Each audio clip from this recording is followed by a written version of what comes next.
ប្រាក់ខែម៉ានណាខ្ញុំ500ទាំងអស់ហ្នឹង500 3នាក់500 3នាក់បំ5យកបាន500ណាចេញចេញគេកូនគេរស់ទេទងបាច់ចេញបាច់ចេញទួយឆ្ងាយផុតពីហាងប្រាក់ខែ500ដាក់កើតទេអូនអត់កើតទេទៅ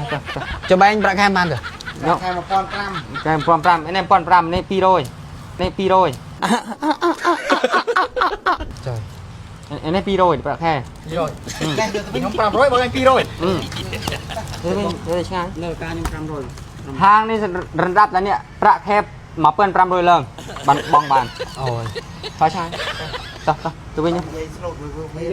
កតាញ៉ាំបានមកពុកក៏សារទៅប្រាក់3000នៅក្នុងកប៉ាល់ខ្ញុំនេះទៅវិញណាបងទៅវិញហីអរហេ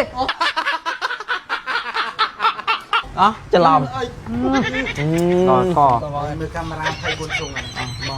កាមេរ៉ាគេមានគ្រប់ជ្រុងមិនមែនមកសេរីប្រាក់ខែ500ទេចិញ្ចឹមកូនគេណារស់ទៅឆ្ងាយទៅផុតណែកុំជឿនថយឆ្ងាយណែកុំជឿនបែរនោះហើយចាំប្រាក់ខែ1500ចាំមកដាក់ទៀតដល់ប្រាក់ខែ500ចង់បងលួសជួយចុច Subscribe YouTube ខ្ញុំម្នាក់មួយផងបងប្អូនដើម្បីទទួលបានវីដេអូថ្មីៗពី Channel ខ្ញុំផងដែរ